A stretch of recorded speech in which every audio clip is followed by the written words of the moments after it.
Hello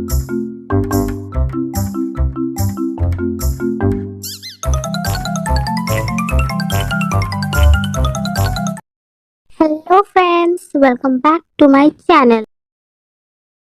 जादुई हरे बैंगन राजधानी का सबसे अमीर चौक जहां सारे लोग अमीरों की बस्ती के नाम से जाने जाते हैं, वहीं पर कंजूस पर अमीर परिवार रहता था, जो था तो बहुत ही ज्यादा अमीर, लेकिन वह हमेशा अपने पैसे को बढ़ाने और बचत के बारे में सोचता रहता था। राजवीर सिंह अपने विशाल महल में अपने परिवार के साथ रहते थे। उसके परिवार में उसकी पत्नी सुरभि और उनकी छोटी सी बेटी प्रियंका और राजवीर सिंह के पिता दामोदर सिंह रहते थे। उनकी बेटी प्रियंका अपने दादाजी दामोदर सिंह से बहुत प्यार करती थी। दामोदर सिंह कहानियां और रहस्यमय चीजों में बहुत विश्वास रखते थे। वह न सिर्फ कहानियां और रहस्यमयी चीजें में विश्वास रखते थे, बल्कि अपने से छोटे जात वाले लोगों से बड़े ही नम्र और प्यार से बात करते थे। राजवीर सिंह के पास बेशुमार धन दौलत, बाग बगीचे जिसमें हरी भरी सब्जियां फल उगते थे। साथ ही साथ राजवीर सिंह के पास बहुत सारे नौकर चाकर थे जो पूरे दिन महल के चारों ओर काम करते थे। राजवीर सिंह दिन रात बस अपने पैसे की चिंता करता रहता था। उसे अपने धन को किसी तरह 10 गुना ज्यादा बनाना था, इसीलिए वह रात दिन बस इसी बारे में सोचता और परेशान होता रहता था। एक दिन जब राजवीर सिंह अपने सिंहासन पर बैठे थे, तब एक बूढ़ी औरत उनके दरबार में आई। उस बूढ़ी औरत ने राजवीर सिंह से कहा, मालिक, इस पोटली में जादुई बैंगन के बीज हैं, आप इन्हें अपने बगीचे में बो दीजिएगा। इन्हें सही तरीके से अगर उगाएंगे तो यह आपको चमत्कारी फल देंगे। राजवीर सिंह ने हंसते हुए उस बूढ़ी औरत से कहा, माँ जी, मुझे इन जादुई फलों की कोई जरूरत नहीं है और मैं इन सारी चीजों में नहीं मानता, और नजरअंदाज किया। लेकिन प्रियंका को ये बात बहुत दिलचस्प और रोमांचक लगी, इसलिए प्रियंका ने उसे बूढ़ी औरत से वह पोटली ले ली। उसे बूढ़ी औरत ने प्रियंका से कहा, अगर तुमसे सच्चे मन से और लोगों की भलाई के लिए उगाओगी तो ये तुम्हें अच्छे फल देगा, और अगर ये तुम अपने स्वार्थ के लिए बो दोगी तो ये तुम्हें मौत के मुंह में ले जाएगा। प्रियंका और उसके दादाजी ने वह जादुई बैंगन के बीज अपने बगीचे में बो दिए। कुछ ही दिनों में बेल पर हरे बैंगन लटकने लगे। ये देखकर प्रियंका और उसके दादाजी बहुत खुश हुए। प्रियंका ने जब एक बैंगन पेड़ पर से तोड़ा और अपने किचन में जाकर चाकू से काटा। जैसे ही उसने बैंगन को काटा, उसमें से एक तेज रोशनी निकाली और एक परी उसमें से बाहर निकली। वह जादुई परी और कोई नहीं बल्कि वह बूढ़ी औरत थी जो कुछ दिनों पहले राजवीर सिंह को वह जादुई बीज देने आई थी। उसे जादुई परी में प्रियंका से कहा, जो भी इस बैंगन को सच्चे मन से खाएगी उसकी सारी इच्छाएं पूरी होगी। दादाजी और प्रियंका अब इस जादुई बैंगन के रहस्य को समझ गए थे और उन्होंने गरीबों में बांटना शुरू किया। जो भी बैंगन को खाता उसकी सबसे गहरी इच्छा पूरी हो जाती। किसी को व्यापार में तरक्की होती, किसी का खोया हुआ परिवार वापस आ जाता, तो कोई गरीब से अमीर बन जाता। ये सब देखकर राजवीर सिंह को बहुत गुस्सा आया। राजवीर सिंह गुस्से के मारे अपने बगीचे में जाकर सारे बैंगन तोड़ लिए और अपने कमरे में जाकर खाने लगा। जैसे कि उसने एक बार खाया वह सोने की मूर्ति में बदल गया। ये सब देखकर प्रियंका बहुत रोने लगी, लेकिन दादाजी ने समझदारी और हिम्मत से काम दिया। उन्होंने पारी से प्रार्थना की कि वह राजवीर सिंह को पहले की जैसा ठीक करते हैं, और उन्हें यह आश्वासन दिया कि राजवीर सिंह अब ऐसा कोई भी काम नहीं करेगा जिससे उन जादुई बैंगनों को कोई तकलीफ हो। परी ने दामोदर सिंह की बात मान ली और राजवीर सिंह को पहले के जैसा बना दिया। ठीक होते ही राजवीर सिंह ने परी से माफी मांगी और उसने कहा कि वह अब दूसरों की भलाई करेगा, उनकी मदद करेगा। प्रियंका और दामोदर सिंह की चर्चा अब न सिर्फ गांव भर में ही होने लगी बल्कि पास के सभी गांव और शहरों में भी होने लगी। लोग उनसे मदद मांगने उनके महल में आते। प्रियंका और दामोदर सिंह में खुशी खुशी उनकी मदद भी करते थे। दिन बीतते गए, प्रियंका और दामोदर सिंह सबकी मदद करने में जुटे हुए थे। लेकिन एक दिन शाम को जब प्रियंका और उसके दादाजी जादुई बैंगन को देखने के लिए आए तो प्रियंका को एक अजीब सी चमकती हुई रोशनी देखी जो जादुई बैंगनों के पेड़ से आ रही थी। प्रियंका ने दादाजी से कहा, दादाजी, जादुई बैंगन के पेड़ से एक अजीब सी चमकती हुई रोशनी आ रही है। जब प्रियंका ने उसे रोशनी को गौर से देखा तो उस बैंगन में एक छोटा सा दरवाजा था। ये देखकर वह दोनों कुछ देर तक वहीं पर खड़े रहे। दादाजी ने मुस्कुराते हुए कहा, लगता है ये बैंगन का जादू हमें और भी कुछ नया बताने वाला है, हमारी जीवन में और भी बहुत सारी खुशियां आने वाला है। और फिर अचानक वह दरवाजा प्रकट हो गया। ये देखकर वह दोनों डर गए, लेकिन उन दोनों ने हिम्मत से काम दिया। और फिर अचानक एक ब्लैक होल प्रकट हो गया। वह दोनों उसे ब्लैक होल के अंदर चले गए। वह ब्लैक होल सीधे एक पुराने जमाने के लाइब्रेरी के पास पहुंचता था। प्रियंका और दामोदर सिंह में दोनों उसे सुंदर लेकिन पुराने सी लाइब्रेरी में पहुंचे। उसे लाइब्रेरी के टेबल में एक पुराना किताब रखा था जिसमें लिखा था जादुई बैंगन का इतिहास। ये देखकर प्रियंका ने उस किताब को पढ़ना शुरू किया। जैसे ही उसने इस किताब को थोड़ा सा पढ़ा, एक चमकती हुई रोशनी में वही जादुई परी बाहर निकली जो पहले भी उन दिनों की मदद कर चुकी थी। उसे परी ने प्रियंका से कहा, प्रियंका, ये किताब तुम्हें ये बताती है कि जादुई हरे बैंगन सिर्फ इच्छाएं पूरी करने के लिए नहीं है बल्कि इसका सही उपयोग करने वाला पूरी दुनिया में खुशहाली भी ला सकता है। जादुई बैंगन एक प्राचीन शक्ति से जुड़ा है जिसे हरित मंत्र से जागृत किया जा सकता है। अगर सही व्यक्ति इस मंत्र का उच्चारण करे तो धरती पर कभी भी अकाल नहीं पड़ेगा और हर तरफ हरियाली बनी रहेगी। लेकिन पारी ने एक चेतावनी दी, सिर्फ वही इंसान इस मंत्र को बोल सकता है जो अपने स्वार्थ से ऊपर उठकर दूसरों की भलाई के लिए सोचता हो। प्रियंका ने बिना समय गवाए मंत्र पढ़ने की कोशिश की, लेकिन जैसे ही उसने मंत्र पढ़ा कुछ नहीं हुआ। परी ने मुस्कुराए और बोली, प्रियंका, अगर तुम वाकई में दूसरों की भलाई चाहती हो तो इसे तब बोलो जब तुम्हारा दिल पूरी तरह से निस्वार्थ हो। प्रियंका ने आंखें बंद कर ली और अपने मन में एक इच्छा रखी, सभी भूखे लोगों का पेट भर जाए और गरीबी मिट जाए, इस दुनिया में सिर्फ हरियाली बनी हुई रहे और कभी भी किसी को भी धन दौलत की कमी न हो। प्रियंका के ऐसा कहते ही एक जादू हुआ, धरती पर हरियाली छा गई, चारों तरफ खुशियां ही खुशियां मनाई गई, लोगों के मन में प्रेम भाव जागने लगी और पुराने सारी बातें भूलकर अपने जीवन में आगे बढ़ने लगी। और साथ ही साथ प्रियंका का जादुई बैंगन पूरे देश भर में प्रसिद्ध हो गया। उनका कहा जादुई बैंगन सभी के लिए लाभदायक साबित हुआ। सभी लोगों को प्रियंका के जादुई बैंगन से मदद मांगने आते हैं और प्रियंका और दामोदर सिंह खुशी खुशी उनकी मदद करते हैं। Thank you for watching this video. Please like and subscribe to my YouTube channel.